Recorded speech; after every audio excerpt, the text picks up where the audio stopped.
Bismillahirrahmanirrahim. Assalamualaikum warahmatullahi wabarakatuh.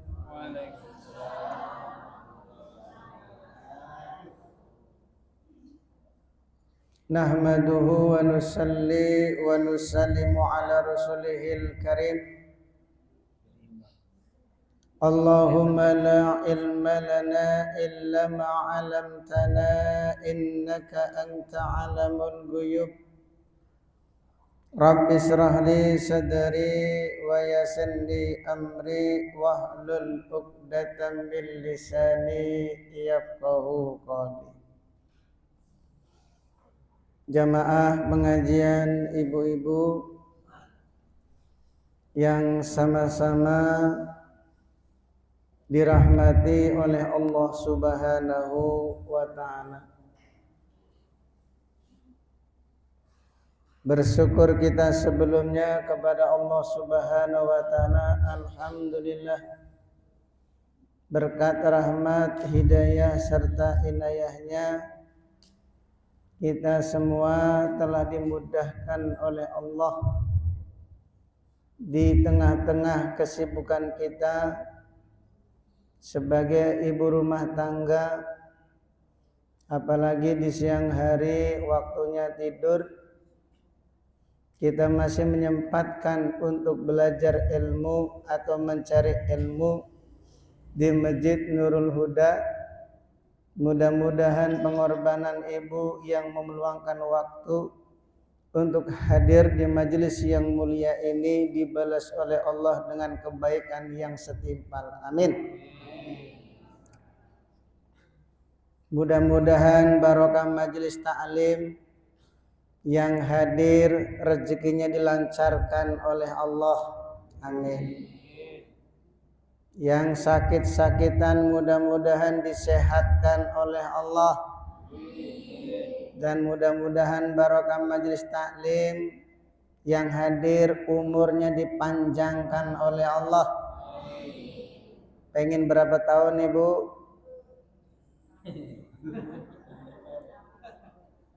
100 tahun, mau 100 tahun?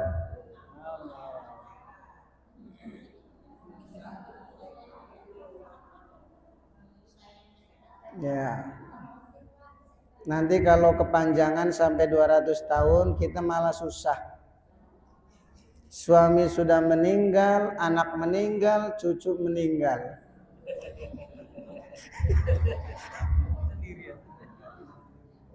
Salah sendiri minta panjang umur.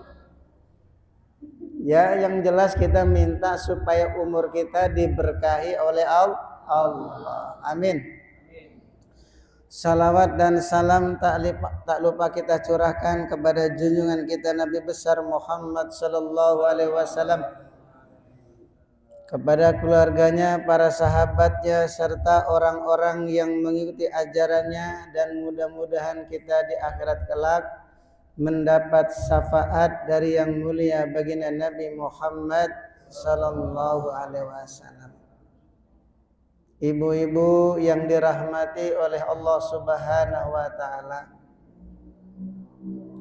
suatu anugerah yang paling besar tatkala ibu disibukkan oleh Allah dalam kebaikan-kebaikan. Artinya bahwa orang yang disibukkan dalam kebaikan-kebaikan itu hakikatnya itu adalah orang yang paling kaya di dunia dan di akhirat. Amin. Nabi mengatakan qabla subuh, itu sholat sunnah qabla subuh, itu lebih baik daripada dunia dengan segala isinya. Kira-kira kalau dunia dengan segala isinya itu berapa luas tanahnya ibu? Kalau dibikin sertifikat berapa banyak sertifikatnya itu?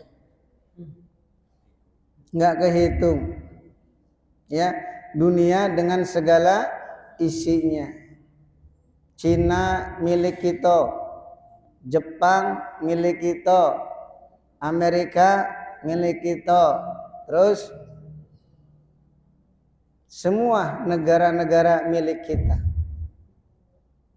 Itu baru qobla subuh lebih baik daripada dunia dengan segala isinya. Padahal itu amalan sunnah. Apalagi amalan wajib, yaitu mencari ilmu agama. Karena mencari ilmu agama ini hukumnya wajib bagi setiap orang Islam, baik laki-laki ataupun wanita, lanang ataupun betino. Lanang. Iya, lanang ataupun betino.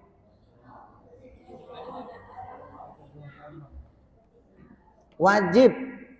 Yang sudah mukhalaf itu hukumnya wajib. Artinya kalau kita ini tidak belajar ilmu pada hari itu, mendapat dosa gratis. Kalau ibu dapat uang gratis senang? Ini musim caleg nih. Dapat 1 juta gratis, senang nggak? Dapat sembako gratis, senang. Pokoknya yang gratis-gratis tuh semuanya senang. Ya. Kalau dosa gratis, enggak. Nah, termasuk orang yang mendapat dosa gratis dan dia enggak sadar kalau dia dapat dosa kalau orang tidak menyempatkan belajar ilmu pada hari itu. Maka mencari ilmu ini hukumnya wajib setiap hari.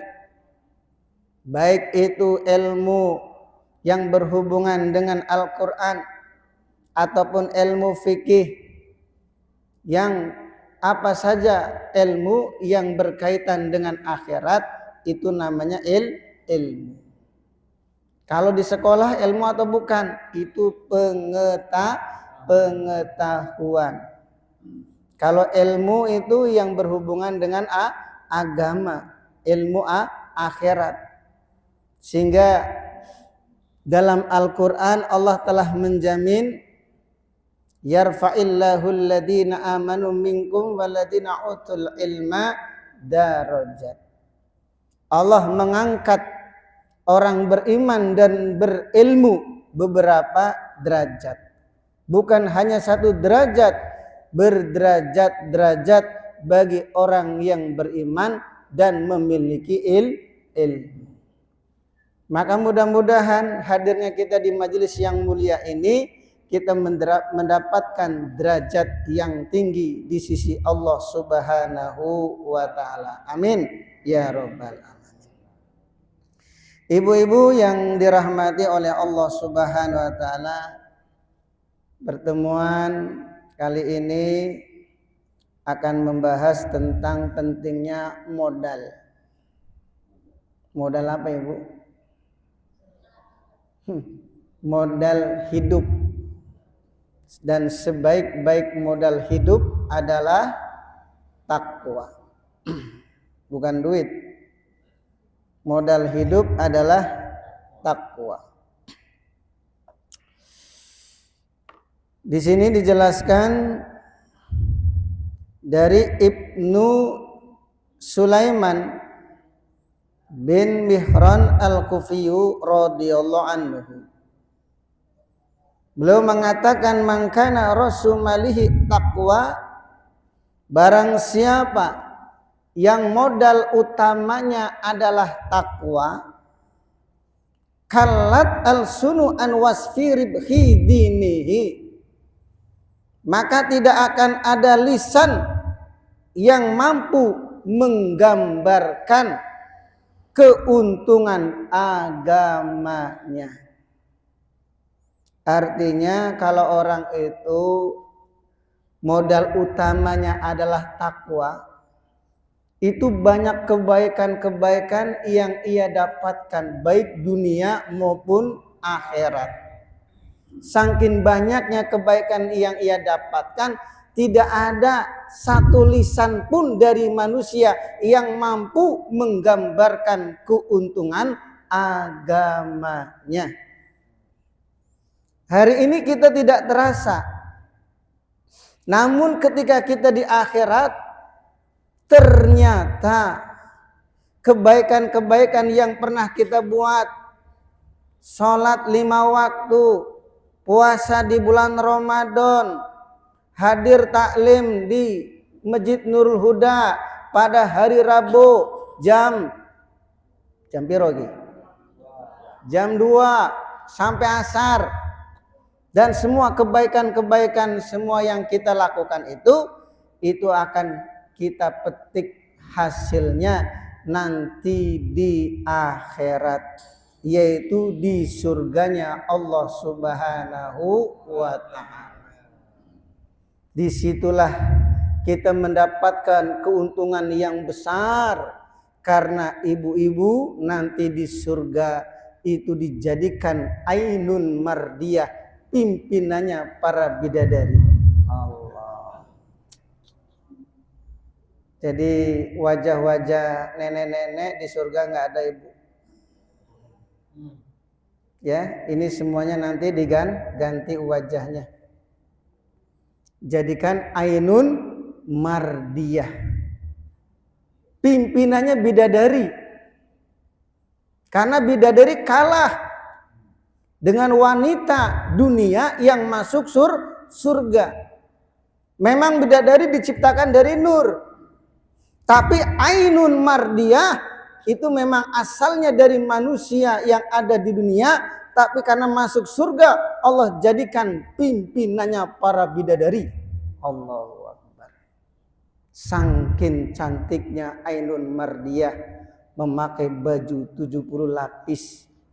Itu tulang sumsum masih kelihatan, ibu. Ibu pakai baju berapa lapis? 1 lapis, 2 lapis. Kelihatan betisnya? Enggak. Nanti ibu kalau sudah di surga jadi bidadari, pakai 70 lapis, jangankan kulitnya, tulang sumsumnya itu kelihatan. Saking beningnya kulit bidadari. Maka ini mudah-mudahan ibu yang hadir saat ini calon-calon bidadari di surga. Amin ya rabbal alamin. Yaitu ainun mardiyah. Inilah keuntungan yang tidak bisa dihitung oleh lisan-lisan manusia. Sewaktu di dunia dia selalu susah. Keinginannya tidak pernah terpenuhi. Pengen punya rumah mewah, nggak bisa. Ingin punya mobil mewah, juga nggak bisa. Pengen apa lagi? Pesawat terlalu tinggi. Sawah, ya juga tidak kesampaian.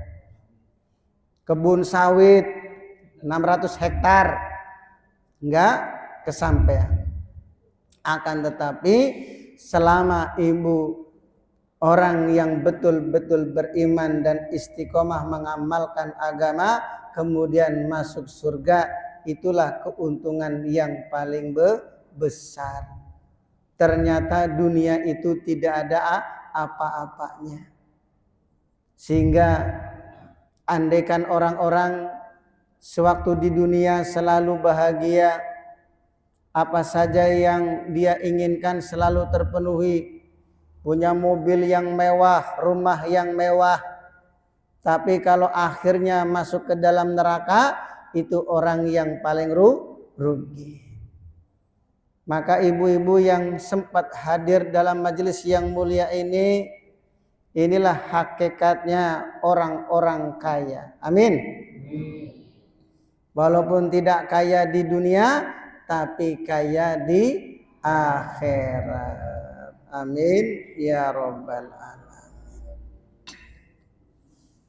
Kemudian Syekh Ibnu Mihran Al-Kufi melanjutkan perkataannya, wa man kana rasu malihi ad-dunya, barang siapa yang modal utamanya adalah dunia, kalat al-sunu an wasfi khusrani dinihi, maka lisan-lisan manusia tidak mampu menggambarkan kerugian agamanya. Orang kalau bermodalkan utamanya adalah dunia, itu mesti agamanya akan rugi. Wal makna artinya man tamassaka ala taqwa, kata Imam Nawawi belum menjelaskan.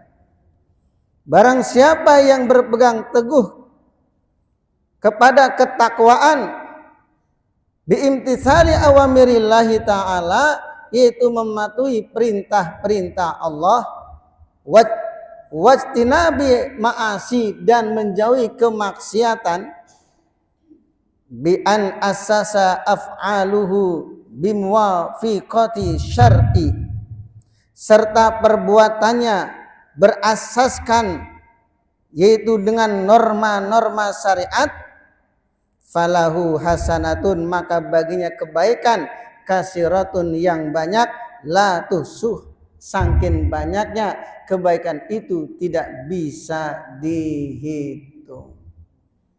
Jadi ibu yang dirahmati oleh Allah, kalau kita ini bermodalkan takwa, berpegang teguh dengan takwa dan menjalankan perintah-perintah agama, kemudian meninggalkan maksiat serta mengikuti syariat-syariat agama, tidak melanggar, tidak berhubungan dengan riba, ini namanya tidak melanggar syariat agama.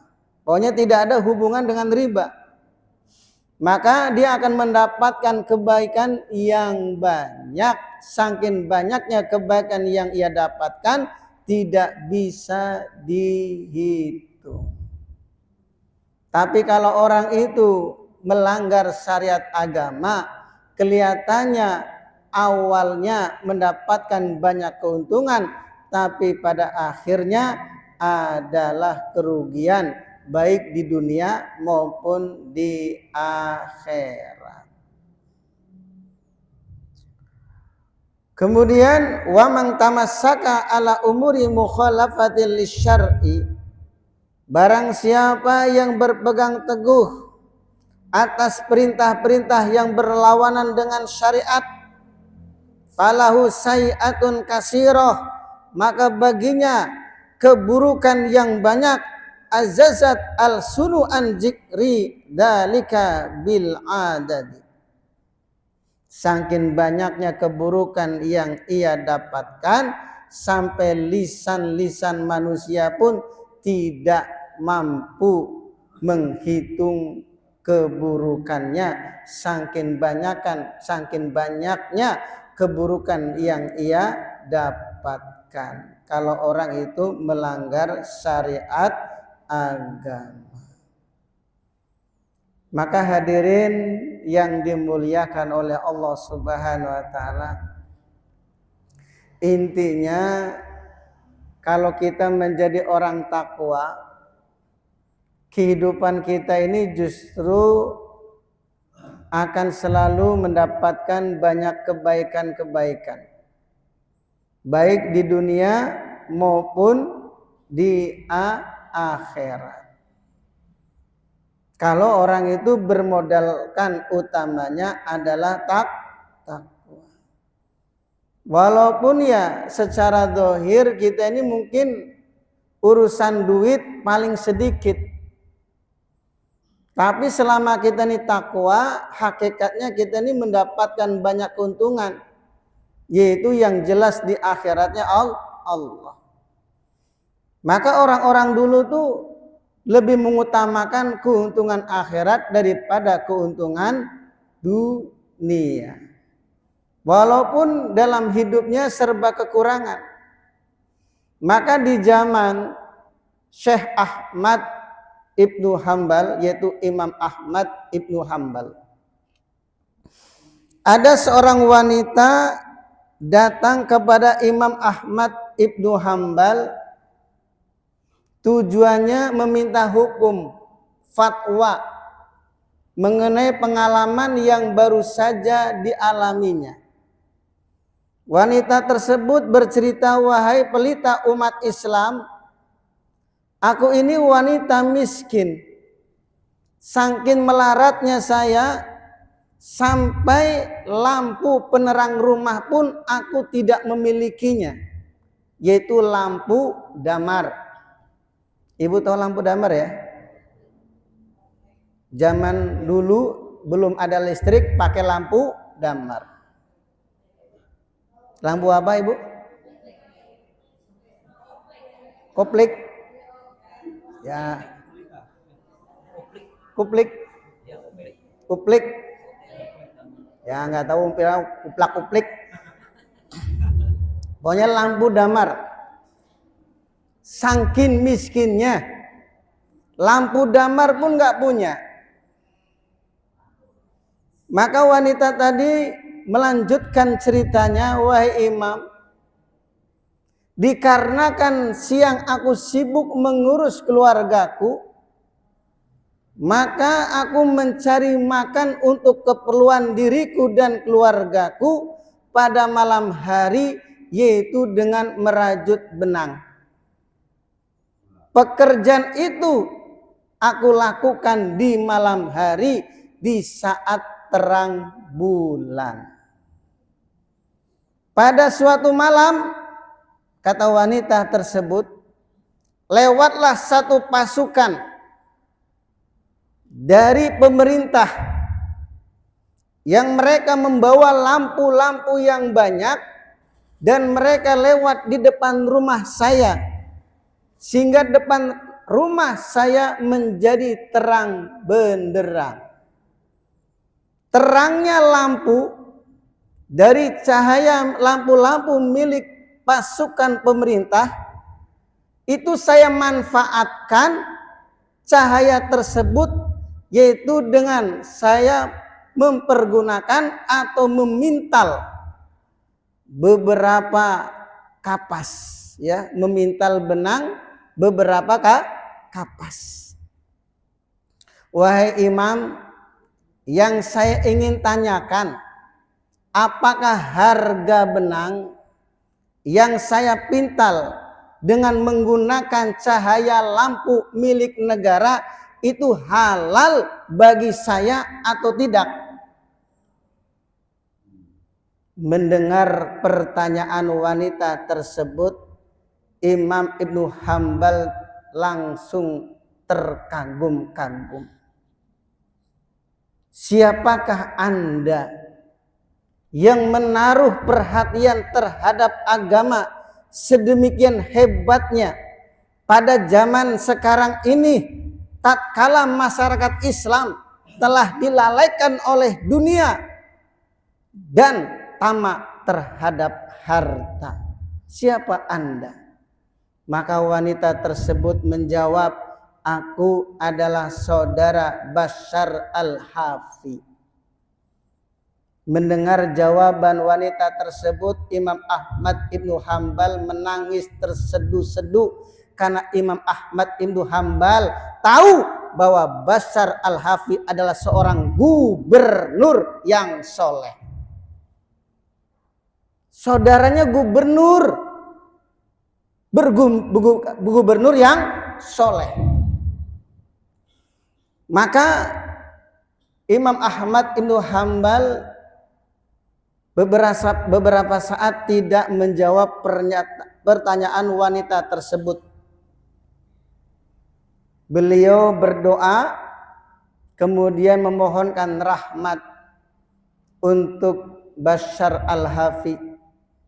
Karena Bashar Al-Hafi ini gubernur yang soleh sekaligus orang ahli agama. Setelah beberapa saat baru Imam Ahmad Ibnu Hambal menjawab pertanyaan wanita tersebut. Apa kata Imam? Wahai Sayyidati, ini keturunan Nabi. Wahai Sayyidati, kain cadar yang menutup wajah Anda itu lebih baik daripada sorban-sorban kami. Sesungguhnya kami ini tidaklah patut dibandingkan dengan orang-orang terdahulu yang telah mendahului kami. Wahai Sayyidati, sedemikian tingginya engkau rasa takut dan takwanya kepada Allah, maka tidak halal bagi Anda uang hasil penjualan kain tersebut. Kebayang gak Ibu? Ini hukum takwa. Karena yang bertanya orang yang betul-betul takwa. Orang yang betul-betul takut kepada Allah. Kalau secara hukum fikih, lampu-lampu negara yang di pinggir jalan itu kan dari negara. Kalau kita pakai untuk merajut benang, halal. Betul? Tapi orang-orang soleh dulu saking hati-hatinya, walaupun ini lampu penerang jalan tapi ini milik negara, dia tidak berani ya digunakan untuk pribadi, kemudian dia jual, hasilnya dia makan. Itu orang dulu. Begitu tingginya menaruh perhatian terhadap agama. Nah, orang-orang seperti inilah wajar melahirkan anak yang soleh ataupun soleh. Hidup itu selalu bermodalkan takwa. Biar dia nggak makan nggak apa-apa, nggak punya apa-apa nggak apa-apa, sampai lampu damar pun nggak punya, walaupun saudaranya seorang gubernur, tidak tomak sedikit pun. Andaikan kita yang punya saudara gubernur, kumaha? Kumaha.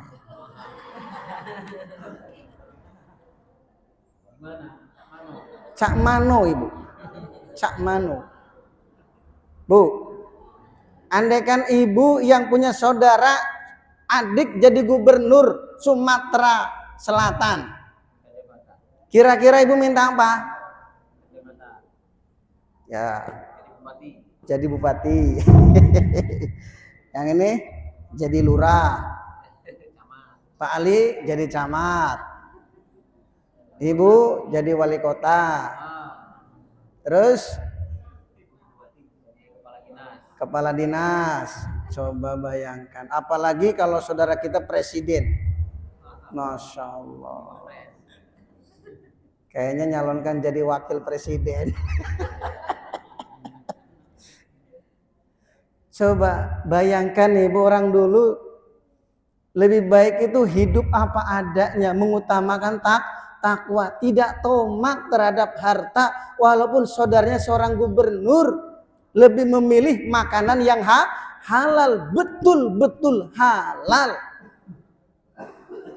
Inilah namanya keuntungan yang besar, akan terasa kalau nanti di akhirat. Ibu pernah dengar kisah Umar bin Abdul Aziz? Pemimpin yang sangat adil, saking adilnya ketika satu negara dipimpin oleh Umar bin Abdul Aziz, namanya serigala dengan domba itu bisa makan bareng. Jangankan manusianya, serigalanya aja rukun dengan domba, apalagi manusianya. Nggak ada yang pertengkaran, nggak ada. Rumah tangga nggak ada yang selingkuh, rukun semuanya. Ketika dipimpin oleh Umar bin Abdul Aziz. Tapi Ibu perlu tahu, di balik kehebatan Umar bin Abdul Aziz, ini punya seorang ibu yang sangat solehah. Kenapa? di waktu ibunya masih kecil, ini seorang tukang penjual susu. Penjual susu. Di saat masih kecil, ibunya Umar bin Abdul Aziz itu penjual susu. Di saat dia menjual susunya, di rumah dia sudah persiapan mau dijual ke pasar. Kata ibunya, "Wahai nak, supaya kita mendapatkan keuntungan yang besar, bagaimana kalau susu ini kita campur dengan sedikit air putih?" "Jangan. Nanti kalau ketahuan Sayyidina Umar, kita akan dimarah," kata anaknya yang masih kecil. Kata ibunya, "Ya nggak apa-apa lah nak. Nggak apa-apa. Kan dicampur sedikit, tidak berubah warna. Apalagi Sayyidina Umar tidak tahu." Kata anaknya, "Wahai ibu, memang Sayyidina Umar tidak tahu, tapi Tuhannya Sayyidina Umar tahu." Percakapan antara ibu dengan anak tadi didengar langsung oleh Sayyidina Umar.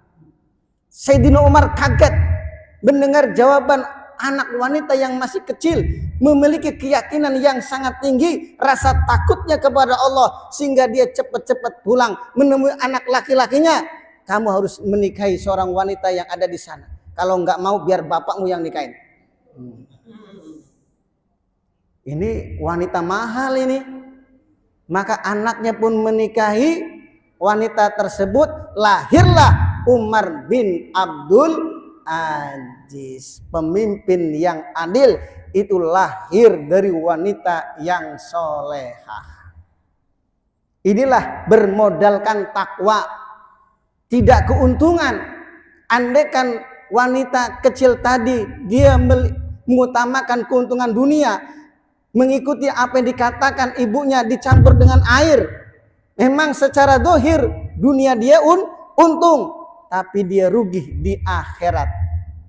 Tapi karena dia bermodalkan takwa, biar untungnya sedikit, yang penting Allah ridho, akhirnya punya anak bernama Umar bin Abdul Aziz, pemimpin yang adil, sehingga kebaikannya itu ngalir pahalanya ke siapa? Ke ibunya yang sewaktu kecil mengutamakan takwa kepada Allah. Ini pentingnya ibu ya. Hidup itu bermodalkan takwa. Kira-kira sikap kita bagaimana, Bu? Ya, ini selagi musim caleg. Ya. Bertentangan nih. Masya Allah. Ya, kita berusaha semampu kita untuk lebih takwa kepada Allah.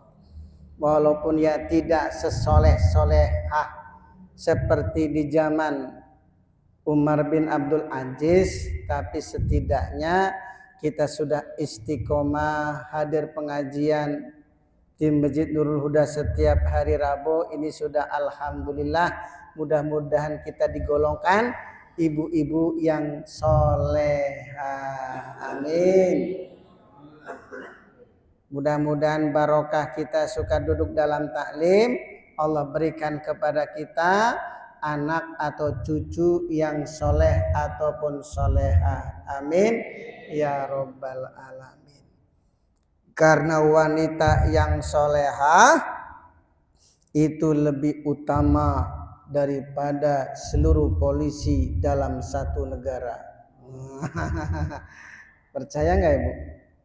Ya, satu wanita solehah itu lebih utama daripada seluruh polisi dalam satu negara. Wanita yang solehah kalau melahirkan anak yang soleh, kemudian menjadi pemimpin yang adil, negara ini jadi makmur. Kalau negara makmur, aman, tidak ada namanya kriminal, tidak ada namanya pembunuhan, perampokan, sampai di jalan lalu lintas pun orang tertib, nggak ada yang melanggar lalu lintas. Polisi istirahat nggak? Polisi, Bu. Polisi di kantor ya, nyantai, nggak ada pembunuhan, aman, nggak ada perampokan, ngatur lintas, nggak dilihat pun ya tertib, lampu merah berhenti, ya toh? Karena tertib, aman, gara-gara satu pemimpin yang adil. Lahir dari mana? Dari wanita yang solehah. Maka wanita ini memang lemah, tapi mampu mengalahkan yang kuat walaupun tanpa peperangan. Ini hebatnya wanita.